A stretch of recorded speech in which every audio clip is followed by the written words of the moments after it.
السلام علیکم ورحمۃ اللہ وبرکاتہ۔ اللہ کا لاکھ لاکھ شکر ہے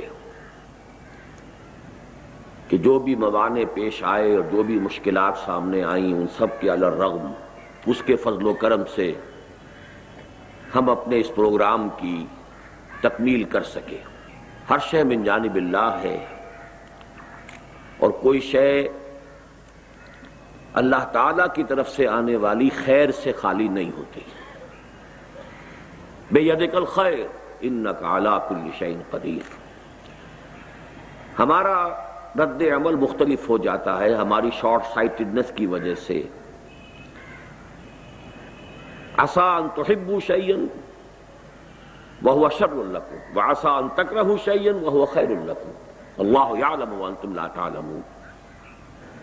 اب آج میں نے اگرچہ صرف ایک آیت اس وقت تلاوت کی ہے لیکن میرے پیش نظر دو آیات کے 4 مجموعے ہیں جو آپ کے سامنے ہدیتاً پیش کرنے ہیں، اور وہ اس لیے کہ حضور کا یہ فرمان سب کے علم میں ہے، ان خیر الحدیث کتاب اللہ ان احسن الحدیث کتاب اللہ، تو کوئی ہدیہ اس سے بہتر ہو نہیں سکتا۔ پہلی آیت جو میں نے پڑھی ہے وہ سورہ مائدہ کی 105ویں آیت ہے، اور بڑی ضرورت میں محسوس کرتا ہوں کہ ہم میں سے ہر شخص کو اس آیت کے مفہوم اور معنی کو اچھی طرح حرز جان بنا لینا چاہیے۔ یا ایھا الذین آمنوا علیکم انفسکم لا یضرکم من ضل اذا اہتدیتم الی اللہ مرجعکم جمیعا فینبئکم بما کنتم تعملون۔ اور اسی کے ساتھ جوڑ لیجئے وہ مضمون جو کئی مرتبہ آیا ہے، لا یکلف اللہ نفسا الا وسعہا۔ یہ پہلا تحفہ ہے آج کے اس اجتماع میں، لیکن ان کی اہمیت کیا ہے اس پر سب غور کیجئے۔ پہلی آیت کے بارے میں روایت ملتی ہے کہ حضرت ابو بکر صدیق رضی اللہ تعالی عنہ نے ایک مرتبہ خطبہ ارشاد فرمایا کہ مسلمانوں میں دیکھ رہا ہوں کہ تم اس آیت کا بالکل غلط مفہوم لے رہے ہو۔ اس سے گویا کہ ایک طرف یہ خیال ہوتا ہے یا شیطان کو وسوسہ اندازی کا موقع ملتا ہے کہ بس میں اپنی نجات کی فکر کروں، اپنی عبادت، اپنے فرائض، باقی یہ کہ زمانہ جدھر جا رہا ہے مجھے اس سے کوئی غرض نہیں، میری کوئی ذمہ داری نہیں۔ تو آپ نے فرمایا یہ بہت غلط مفہوم ہے جو تم لے رہے ہو۔ اب میں سوچا کرتا ہوں کہ ابھی تو حضور کے وصال کو چند دن گزرے ہوں گے یا چند مہینے گزرے ہوں گے، اور اس وقت حضرت ابو بکر کو ضرورت پیش آ گئی کہ یہ وضاحت فرمائے، تو یقیناً کوئی بہت بڑی بات ہے، کوئی بہت اہم بات ہے، اور شیطان کی طرف سے وسوسہ اندازی کا کوئی بہت بڑا رکھنا ہے کہ جس کا سد باب کیا ہے حضرت ابو بکر صدیق نے رضی اللہ تعالی عنہ۔ اس آیت کا اصل مفہوم کیا ہے؟ انسان پر اصل ذمہ داری صرف اپنی ذات کی ہے، کسی دوسرے انسان کو ہدایت پر لے آنے کا اسے اختیار نہیں ہے۔ کسی انسان کو ہدایت پر لے آنا ان کا اختیار نہیں، کجا یہ کہ انقلاب برپا کر دینا، دین قائم کر دینا۔ انک لا تہدی من احببت ولکن اللہ یہدی من یشاء۔ نبی سے کہہ دیا گیا صلی اللہ علیہ وسلم آپ ہدایت نہیں دے سکتے جسے چاہیں، تو اللہ ہدایت دیتا ہے جس کو چاہتا ہے۔ تو اپنی ذمہ داری جو ہے وہ اپنی اصل ذمہ داری سے بڑھ کر نہ محسوس کریں۔ یہ کیوں نہیں ہو رہا، وہ کیوں نہیں مان رہا، لوگ کیوں نہیں سن رہے، اثر کیوں نہیں ہو رہا، نتیجہ کیوں نہیں نکل رہا، یہ تمام وسوسے در حقیقت اس آیت پر صحیح غور و فکر نہ کرنے کی وجہ سے پیدا ہوتے ہیں۔ البتہ جو مغالطہ ہے وہ کیا ہے کہ آدمی اپنی اجتماعی ذمہ داریوں سے اپنے آپ کو بری کر لے۔ دعوت دینا آپ کا فرض ہے، تن من دھن لگا دینا آپ کا فرض ہے، اپنے جملہ وسائل کو بروئے کار لانا آپ کا فرض ہے، اس میں کوئی کمی اور کوتاہی ہو گئی تو یہ شیطان کا حملہ ہے جو اس آیت کے حوالے سے وہ کر رہا ہے۔ اور کس دور میں کر رہا ہے؟ دور صدیقی میں کر رہا ہے۔ یہ ہے دونوں پہلو کے جس کو ہمیں متوازن طریقے پر، میں نے بارہا اپنے دروس میں یہ لفظ استعمال کیے ہیں کہ ہمارے ہاں جو ایک محاورتاً لفظ استعمال ہوتا ہے کہ پل صراط جو ہے وہ بال سے زیادہ باریک اور تلوار کی دھار سے زیادہ تیز راستہ ہے، تو اس دنیا میں بھی ہر جگہ پر آپ کو صراط مستقیم اسی طریقے سے باریک نظر آئے گا۔ ادھر بھی گڑھا ہے، ادھر بھی کھائی ہے، ذرا ادھر کو ہو گئے گئے، ذرا ادھر کو گئے تو گئے۔ بڑے توازن کی ضرورت ہے۔ لیکن اس کے ساتھ ہی ذرا ایک آیت اور نوٹ کیجئے جو میں نے اس سے پہلے بھی آپ سے عرض کی تھی۔ کسی درجے میں بھی یہ خیال نہ ہو کہ میں کوئی اللہ پر احسان کر رہا ہوں۔ وَمَنْ جَاهَدَ فَإِنَّمَا يُجَاهِدُ لِنَفْسِهِ۔ اللہ بہت غنی ہے، غنی عن العالمین، ہر احتیاج سے بری، آنے واحد میں دین کو قائم کر دے، آنے واحد میں ہر انسان کو ابو بکر صدیق بنا دے، اللہ کی قدرت سے بعید نہیں۔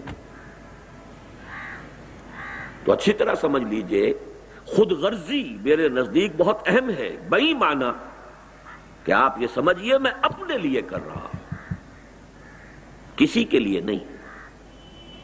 علیکم انفسکم، تم پر ذمہ داری ہے تمہاری اپنی، اپنے لیے کرنا ہے، اپنی نجات کے لیے، اپنی فلاح کے لیے، اپنی اخروی کامیابی کے لیے، اللہ کی رضا کے حصول کے لیے جو کرنا ہے اپنے لیے کرنا ہے۔ فرق صرف یہ ہے کہ خود غرضی کا ایک رخ دنیا کی طرف جاتا ہے، خود غرضی کا ایک رخ آخرت کی طرف جا رہا ہے۔ خود غرضی کا ایک رخ مال اور دولت کی طرف اور اقتدار دنیاوی کی طرف جا رہا ہے، اور خود غرضی کا ایک رخ اللہ کی طرف جا رہا ہے۔ اللہ مجھ سے راضی ہو جائے، باقی سب ناراض ہو جائے، کوئی پرواہ نہیں۔ علیکم انفسکم لا یضرکم من ضل اذا اہتدیتم۔ مجھے آج شعر یاد آ رہا تھا اقبال کا، اگر کجرو ہے انجم آسماں تیرا ہے یا میرا، مجھے فکر جہاں کیوں ہو جہاں تیرا ہے یا میرا۔ اپنا فرض ادا کرنے کے بعد آپ یہ انداز اختیار کریں تو کوئی بری بات نہیں، لیکن اپنے فرض سے کسی بھی حوالے سے اگر بے پرواہی ہو گئی تو ہلاکت ہے، بربادی ہے، تباہی ہے۔ اسی طریقے سے لیس للانسان الا ما سعی وان سعیہ سوف یری لا یکلف اللہ نفسا الا وسعها۔ یہاں بھی شیطان آ کر دھوکہ دیتا ہے، میری وسعت تو بڑی کم ہے، یہ نہیں دیکھنے دیتا کہ میری وسعت، میری صلاحیت، میرے اندر جو اللہ نے قوتیں رکھی ہیں ان کا کس کس شکل میں ظہور ہو رہا ہے۔ Masterpiece of divine creation, ہر انسان اللہ کی تخلیق کا نقطہ عروج ہے۔ کیا کیا کچھ اس میں اللہ نے رکھا ہوا ہے، اس کا واقعہ یہ کہ اندازہ نہیں ہے۔ من عرف نفسہ فقد عرف ربہ۔ ہم اسے ایکسپلائٹ نہیں کرتے، غیر شعوری طور پر استعمال کرتے دنیا کے لیے، اور دھوکہ اپنے آپ کو دیتے ہیں کہ میرے اندر تو استعداد نہیں ہے، میرے اندر تو صلاحیت نہیں ہے۔ واقعہ جیسا کہ میں نے آج صبح بھی عرض کیا تھا، اگر اللہ نے 100 درجے کی صلاحیت رکھتی ہے اور آپ نے 80 درجے استعمال کیے، آپ مجرم ہو جائیں۔ اپنے آپ کو کبھی اس کے حوالے سے دھوکہ نہ دیجیے، میکسیمم کرنے کی کوشش کیجیے، آپ اپنے اس حد سے آگے نہیں بڑھ سکیں گے۔ کلکم میسر لما خلق،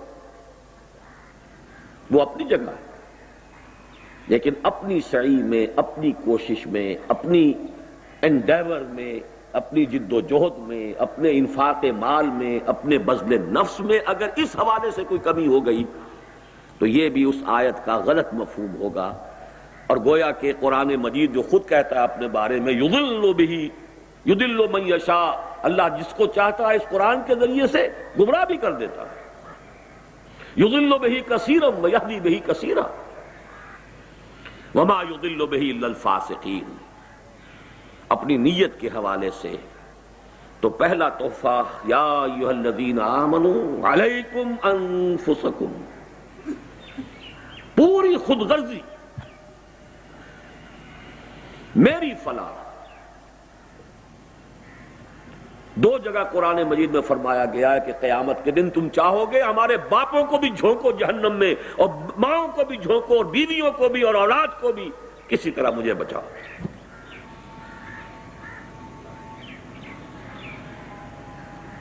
یود المجرم لا یفتدی من عذاب یومئذ ببنیہ وصاحبتہ واخیہ وفصیلتہ التی تؤویہ ومن فی الارض جمیعا ثم ینجیہ کلا انہا لظی نزاعۃ للشوا۔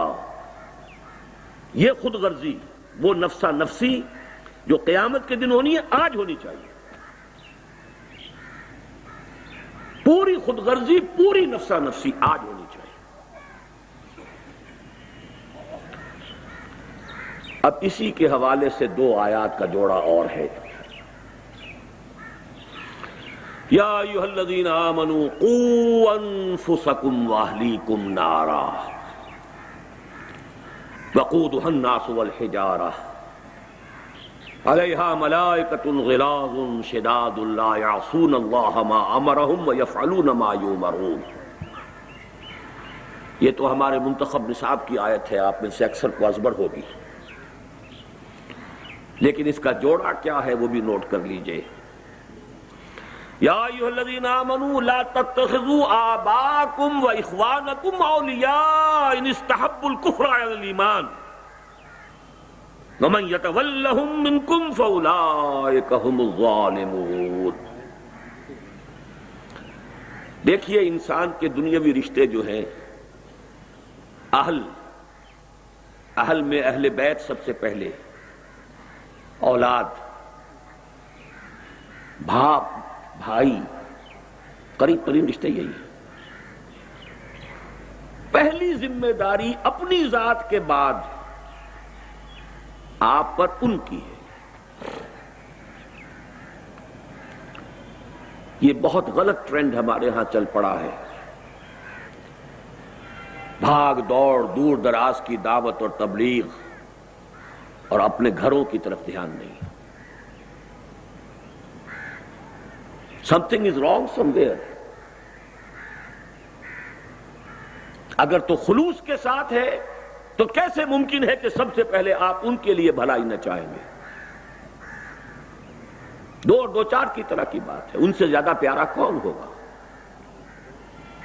اگر ان کی فکر نہیں ہے تو جان لیجئے آپ اپنی شخصیت کے پروجیکشن کے لیے، آپ اپنے نام کو نمایاں کرنے کے لیے، آپ کسی ہوس اقتدار کے اندر مبتلا ہو کر رہے ہیں جو کچھ کر رہے ہیں۔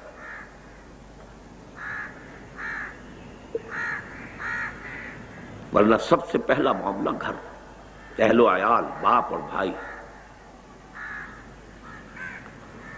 قوا انفسکم واہلیکم نارا، یہ تو ہوا مثبت انداز، بچاؤ، اور منفی انداز اس کو بھی نوٹ کر لیجئے۔ وہ معاملہ تو بہت ہی غلط ہے کہ آپ کوتاہی کر رہے ہو، غفلت کر رہے ہو، ان کی آخرت کی فلاح کی فکر نہ کریں، وہ تو ضلوا ضلالا بعیدا ہو گیا۔ وہ تو میں نے کہا پیتھولوجی ہے، کوئی نہ کوئی خرابی ہے، کوئی نہ کوئی ٹیڑھ ہے، کوئی نہ کوئی کجی ہے۔ لیکن اس کا دوسرا رخ بھی ہے، اگر آپ کی تمام تر کوشش کے باوجود وہ سیدھے راستے پر نہیں آ رہے تو ان سے کٹ جانا فرض ہے۔ اپنے باپوں اور بھائیوں کو بھی اپنا ولی نہ بناؤ۔ اگر یہ صورت پیدا نہیں ہو رہی پھر کوئی خرابی ہے۔ کٹ جانے کا مطلب یہ نہیں کہ لٹھ مار کے علیحدہ ہو جائیں، کٹ جانے کا مطلب یہ نہیں کہ گالم گلوچ پر اتر آئے، نہیں، معلوم انہیں ہو جائے کہ یہ اس کے دل میں ہماری محبت نہیں ہے۔ پولرائزیشن اگر نہیں ہو رہی ہے تو کوئی نہ کوئی خرابی ہے. منطقی نتیجہ ہے. ان کے غلط طور اطوار بھی ہوں، ان کے غلط چال چلن بھی ہوں، ان کی زندگی کے غلط رخ بھی ہوں، اور آپ کی محبتیں بھی جو کہ تو قائم ہوں، اور آپ کی شفقتیں بھی جو کہ تو قائم ہوں، تو یا تو آپ میں اللہ کے لیے حمیت اور غیرت نہیں ہے، یا ان کی محبت آپ کے دلوں میں اللہ کی محبت سے زیادہ ہو گئی ہے. تیسری کوئی شکل موجود نہیں. غیرت کا تقاضا ہے. میں خاص طور پر تنظیم کے نمایاں ساتھیوں سے بھی کہہ رہا ہوں، اس سال کا میرا اصل پیغام یہ سمجھیے، اپنے گھروں پر نگاہ ڈالیے، اپنی بیویوں کو دیکھیے. یا تو وہ آپ کو بے وقوف اور پاگل اور احمق سمجھتی ہیں، یا پھر وہ صورت ہے کہ آپ کو دفن ہو جانا پسند کرنا چاہیے بنسبت زندہ رہ کر زمین کی پیٹھ پر چلنے کے. کیا وجہ ہے؟ کیوں وہ رخ دوسرا ہے؟ قُوْ أَنفُسَكُمْ وَأَهْلِيكُمْ نَارًا. اس میں کوئی کوتاہی نہیں. کہہ رہے ہیں پھر جو کچھ کر رہے ہیں وہ اس کو بھی چلتا جا رہا ہے. سٹیٹس کوو ہے. یہی بات تو کہی حضور نے کہ بنی اسرائیل میں سب سے پہلی خرابی یہی آئی ان کے علماء کے اندر، کہ وہ لوگوں کو غلط کاموں سے روکتے تو تھے لیکن ان کے ساتھ عقل و شرب جاری بھی رکھتے تھے. اسی طرح کی ان کی سوشل محافل ہیں، اسی طرح کے ان کے تعلقات ہیں، اسی طرح کی ان کی دعوتوں میں، ان کی تقریبات میں شرکت ہو رہی ہے. نتیجہ کیا ہوگا کہ رفتہ رفتہ آپ کے اپنے دل کے اوپر زنگ آ جائے گا. اس حدیث کے الفاظ غالباً میرا ذہن یہ ہے کہ اس کے بعد دعا مانگو گے اور تمہاری دعا قبول نہیں ہوگی. یہ بے غیرتی اور بے حمیتی نہیں ہونی چاہیے. تو میں ایک لفظ پولرائزیشن کے حوالے سے بات کرنا چاہتا ہوں. یہ بھی نہیں کہ ایک دن میں فیصلہ کر دیا جائے، یہ بھی نہیں کہ بغیر اتمام حجت کے کوئی انقطاع اختیار کر لیا جائے، لیکن محسوس ہو جانا چاہیے، محسوس ہو جانا چاہیے. آگ میں اگر حرارت ہے تو محسوس ہو جائے گی، برف میں اگر ٹھنڈک ہے تو محسوس ہو جائے گی. اور اگر آگ کی حرارت محسوس نہ ہو اور برف کی ٹھنڈک محسوس نہ ہو تو وہ آگ کی صورت ہے، آگ نہیں. برف کی شکل ہے، برف نہیں. یا ایھا الذین آمنوا لا. اب یہاں پر ذرا سا جو مغالطہ شیطان دیتا ہے، صاحب کفر تو نہیں ہے. کفر کس بلا کو کہتے ہیں؟ وَمَن لَّمْ يَحْكُم بِمَا أَنزَلَ اللَّهُ فَأُولَٰئِكَ هُمُ الْكَافِرُونَ. ہے کہ نہیں؟ ٹھیک ہے، مسلمان کی حیثیت سے مسلمان کا حق ادا کیجئے. وہ تو مشرک اور کافر والدوں کے والدین کے بارے میں بھی کہا گیا، وَإِن جَاهَدَاكَ لِتُشْرِكَ بِي مَا لَيْسَ لَكَ بِهِ عِلْمٌ فَلَا تُطِعْهُمَا وَصَاحِبْهُمَا فِي الدُّنْيَا مَعْرُوفًا. وہ علیحدہ بات ہے بالکل،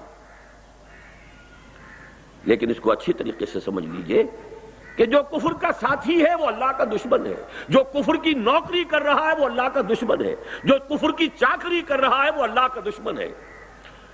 اگر نظام کفر کی چاکری اور نوکری اور اس کی خدمت اسی احساس کے ساتھ ہو رہی ہو کہ جیسے ایک مزدر کے لیے خنزیر کھانا جائز ہے، تب تو صحیح ہے. اور اگر اس کو حلال طیبہ ہنیئا مریئا اپنی ساری توانائیاں بیچ دیں، اپنی ساری جوانی گلا دی، پوری زندگی، وہ 5 سوال جن کے بارے میں فرمایا گیا، لن تزول قدم ابن آدم حتی یسأل عن 5 عن عمرہ فیما افناہ وعن شبابہ فیما ابلاہ. جوانی گلا دی چاکری میں. میں ایک واقعہ آپ کو سنا دیتا ہوں. میرے بزرگ بھی تھے، اگرچہ مجھ سے انہوں نے بیعت کی تھی، بلکہ سب سے پہلے وہی شخص تھے جنہوں نے ہاتھ کھینچ کر زبردستی مجھ سے بیعت کی تھی، حاجی عبدالواحد صاحب مرحوم و مغفور.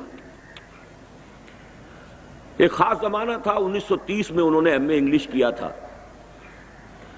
اس زمانے میں تحریک خلافت بھی ابھی ختم ہوئی تھی، ہجرت بھی کی تحریک تھی، وہ جوش و خروش تھا. ان کے اندر بھی جذبہ پیدا ہوا کہ دین کی کوئی خدمت کریں. پہلے وہ حج کے لیے گئے. اور وہاں جا کر انہوں نے اپنے قیام کو 1 سال کے لیے طول دے دیا۔ مولانا عبید اللہ سندھی رحمت اللہ علیہ وہ وہاں پر مقیم تھے، ان کی صحبت سے فیض یاب ہونے کے لیے 1 سال گئے، اگلے سال کا حج کر کے واپس آئے۔ انہوں نے مجھے واقعہ سنایا، مولانا عبید اللہ سندھی انقلابی مزاج کے آدمی، آگ بھری ہوئی ان میں۔ اب وہ کہہ رہے تھے کہ چھوڑو اس نوکری کو، اس چاکری کو جو تم کر رہے ہو۔ کوئٹے کا ایک بہت اعلیٰ درجے کا ہائی اسکول تھا جس کے کہ وہ اس وقت ہیڈ ماسٹر تھے، اور ڈائریکٹری وغیرہ کے لیے پروموشن ہونے والی تھی۔ انہوں نے کہا کہ حضرت یہ تو بات صحیح ہے، یہ بھی ہے وہ بھی ہے، لیکن دیکھیے جمعرات کی روٹیاں تو ہم سے نہیں کھائی جاتی، یعنی آخر معاش کے لیے کچھ کریں گے، یہ تو نہیں ہم کر سکتے۔ تو پہلا رد عمل تو ان کا یہ تھا، ہاں بھائی واقعی آپ کی بات صحیح ہے، بہت صحیح کہہ رہے ہیں آپ، جمعرات کی روٹیاں کھا کر کیسے آدمی کام کرے۔ اور پھر کہتے تھے وہ کہ ایسا جلال آیا ہے ان کے چہرے کے اوپر، تمہیں شرم نہیں آتی انگریز کی حکومت کی چاکری کر کے کھانا، یہ تمہیں بڑا حلال و طیب نظر آتا ہے، اور مسلمان اپنا پیٹ کاٹ کر تمہیں روٹی دے تو وہ تمہیں حرام نظر آتا ہے۔ تقابل تو کرو، انگریزی پڑھا رہے ہیں، تنخواہ لے رہے ہیں، انگریزوں کے لیے کلرک پیدا کر رہے ہیں، ان کی گاڑی کے اندر گھوڑوں کی طرح جت کر، اور اس سے تنخواہیں لینا باعزت روزی ہے۔ اور اگر مسلمان اپنا پیٹ کاٹ کر تمہاری کوئی خدمت کریں تو وہ بڑی تمہاری عزت نفس کے لیے بڑا چیلنج ہے، بڑی فرق تو صرف سوچ کا ہے، حقیقت منکشف نہ ہو تو بات اور ہے، ورنہ کتنی سامنے کی بات ہے۔ یا ایھا الذین آمنوا قوا انفسکم واہلیکم نارا وقودھا الناس والحجارہ یا ایھا الذین آمنوا لا تتخذوا آباءکم واخوانکم اولیاء ان استحبوا الکفر علی الایمان۔ کفر کو کفر اصطلاحی نہ سمجھیے، نظام کفر کے ساتھ ہم آہنگی کفر ہے، باغیوں کے ساتھ روابط اور مراسم بغاوت ہے، یہ سب اللہ کے خلاف بغاوت ہے دنیا میں۔ آپ اس کی چاکری کر رہے ہیں، اس کی نوکری کر رہے ہیں، آسائشوں کے لیے، آرام کے لیے، عیش کے لیے۔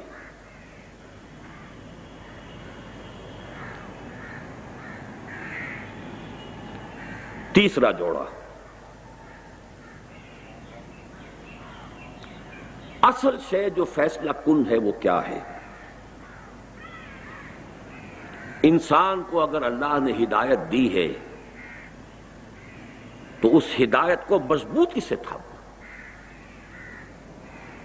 جیسے حضور نے فرمایا ہے کہ قرآن وحشی اونٹ کے مانند ہے، الہدا ہے نا، اسے باندھ کر رکھنا پڑتا ہے۔ اسی طرح ہدایت ایسا نہیں ہے کہ بس جیب میں آ گئی تو آ گئی، محفوظ ہے۔ جہاں پونجی ہوتی ہے وہیں چوری کا اور ڈاکے کا خوف بھی ہوتا ہے۔ کوئی پونجی نہ ہو، کوئی دولت نہ ہو تو کہاں کی چوری اور کیسا ڈاکہ۔ راہ کھٹکانا چوری کا دعا دیتا ہوں رہزن کو۔ اگر وہ ہدایت کی پونجی ہے تو ہر آن خطرہ محسوس کیجئے، ہر چہار طرف سے اس کے اوپر حملہ ہوگا۔ نہیں ہو رہا ہے تو ہدایت نہیں ہے۔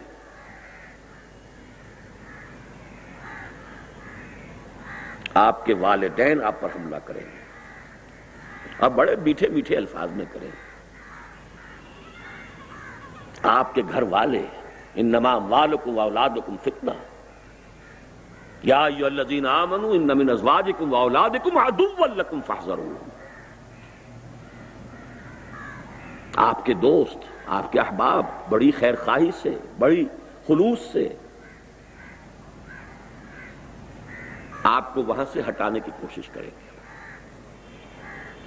لہذا اس وحشی اونٹ کو باندھے رکھنے کے لیے مسلسل ویجیلنس، مسلسل احتیاط، مسلسل اس کے لیے اہتمام کی ضرورت ہے. ایسا نہ ہو کہ ہدایت آ کر ہاتھ سے چلی جائے. من کفر باللہ من بعد ایمانہ الا من اکرہ وقلبہ مطمئن بالایمان ولكن من شرح بالکفر صدرا فعلیہم غضب من اللہ ولہم عذاب علیم ذالک بانہم استحبوا الحیاۃ الدنیا علی الآخرہ وان اللہ لا یہدی القوم الظالمین. فیصلہ کن بات کیا ہوگی، حیات دنیاوی کو پسند کیا ہے یا اخروی کو؟ ہم میں سے اکثر کو دونوں پسند ہیں، اور اس دعا کا بھی بڑا مفہوم غلط سمجھا ہے لوگوں نے. ربنا آتنا فی الدنیا حسنہ وفی الآخرہ حسنہ. دنیا کا کوئی حسنہ بغیر ہدایت حسنہ ہے ہی نہیں. نہ دولت نیکی ہے، بھلائی ہے، خیر ہے، نعمت ہے، نہ اولاد، نہ صحت، کوئی شے بھی نعمت نہیں ہے، حسنہ میں نہیں ہے جب تک کہ اس کے ساتھ ہدایت موجود نہ ہو. ہدایت نہیں ہے اور دولت ہے، عیاشی کرو گے، بدماشیاں کرو گے، اللہ تللو میں اڑاؤ گے، اخوان الشیاطین میں سے بن جاؤ گے. وہ نعمت ہوئی یا زحمت ہوئی؟ ہدایت نہیں ہے، صحت بڑی ہے، روبسٹ ہیلتھ، کدھر خرچ ہوگی وہ؟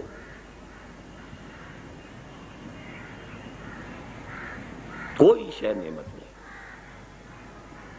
ربنا آتنا فی الدنیا حسنہ.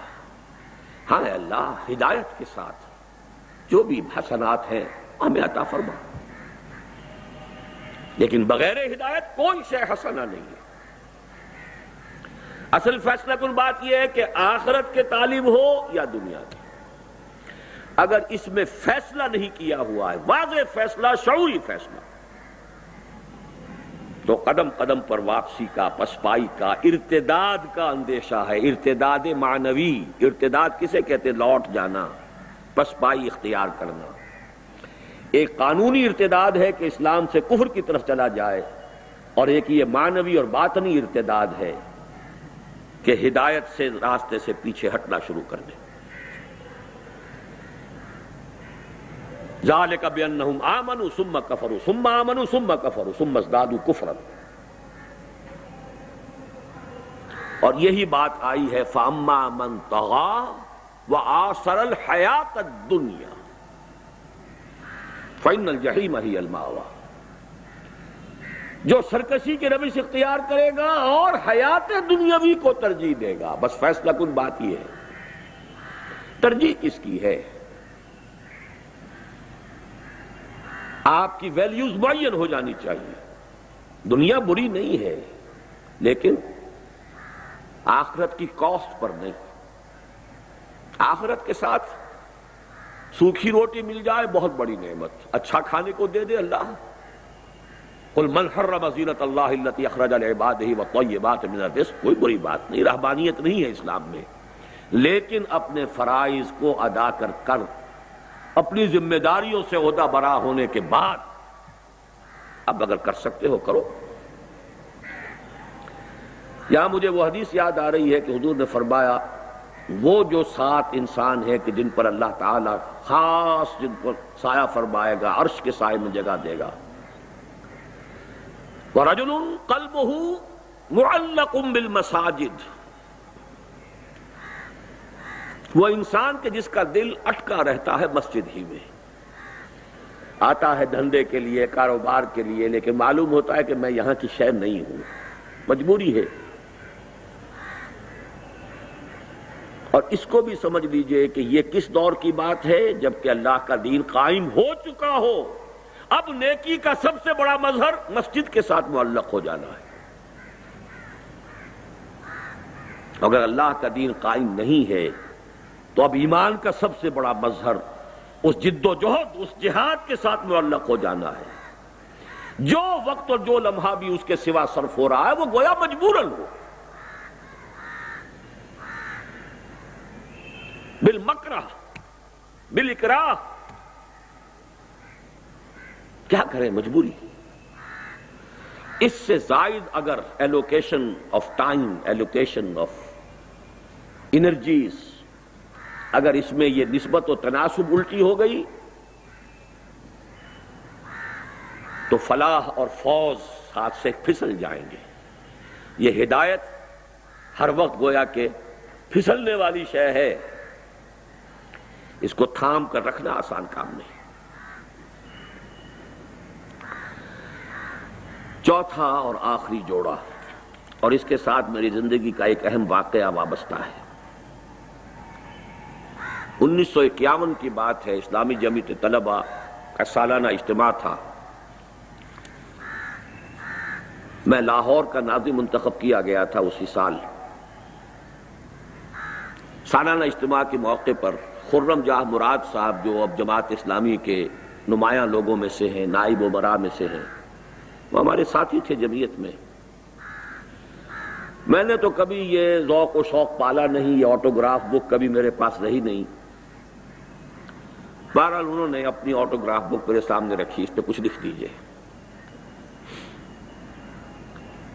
1951 کی بات ہے، آج سے 45 برس کی۔ اللہ کا شکر ادا کرتے ہوئے کہتا ہوں، جو میں نے لکھا تھا وہ میرے لوح قلب پر آج تک لکھا ہوا ہے، اور بہت طویل عرصے تک بعد میں بھی وہ ذکر کرتے رہے، اور نہ معلوم کتنے لوگوں کو انہوں نے میرا وہ آٹوگراف دکھایا۔ میں نے اس وقت لکھا تھا کہ کبھی کبھی میرا دل ان لوگوں کے تصور سے کانپ اٹھتا ہے جو کبھی تحریک اسلامی کے اولین صفوں میں تھے اور پھر اسی نسبت سے اس سے دور چلے گئے۔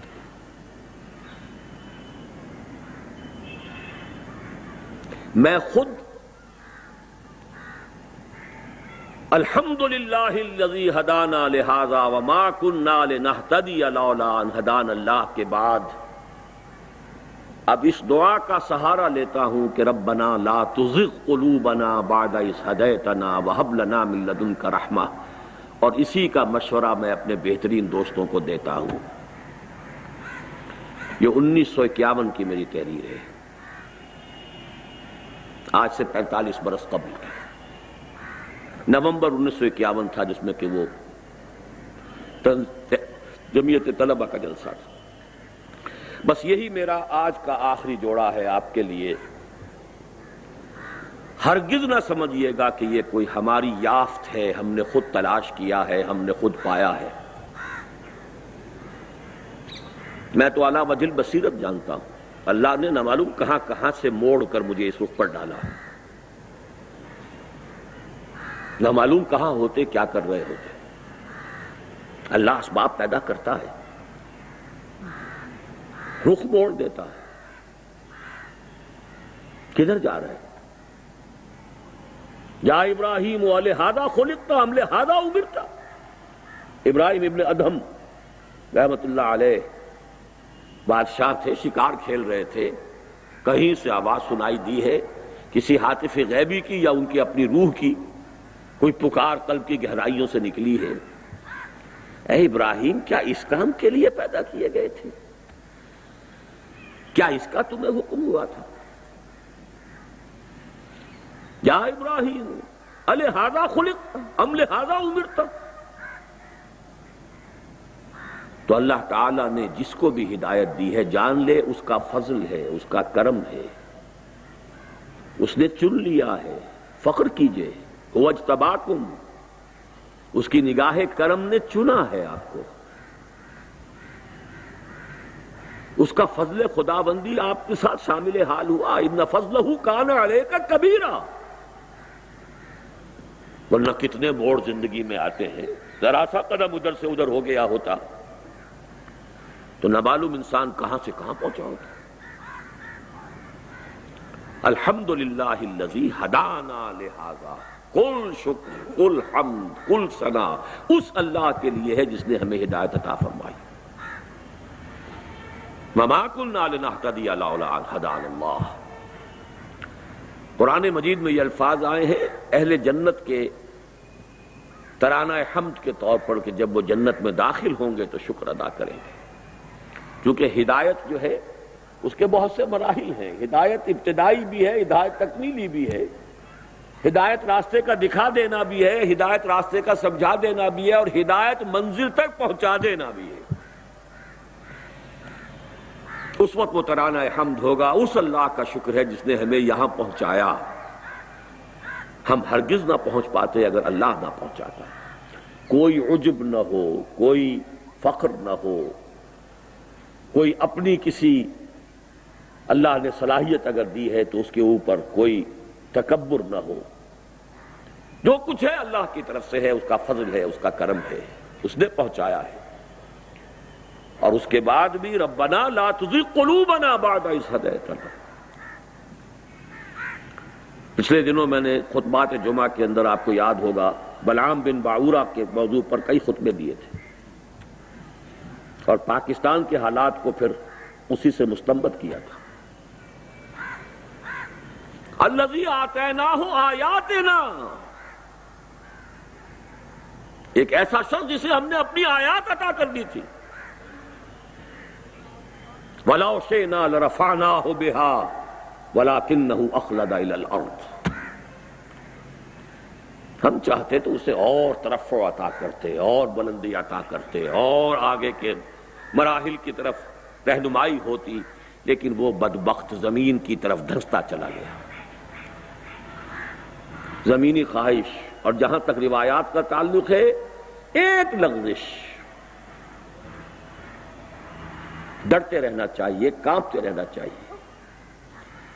حدیث موجود ہے کہ ایسے بھی ہوتے ہیں لوگ نیکی سے، زہد سے، تقوی سے، عبادت گزاری سے یہاں تک پہنچ جاتے ہیں کہ ان کے اور جنت کے درمیان بس بارش بھر کا فاصلہ رہ جاتا ہے،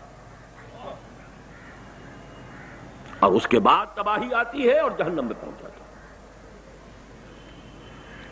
اسی کا عکس یہ ہے کہ کسی بھی انسان سے یہ نہ سمجھیے کہ آپ برتر ہیں، بہتر ہیں، کیا پتا اس کا انجام کیا ہو اور آپ کا انجام کیا ہو۔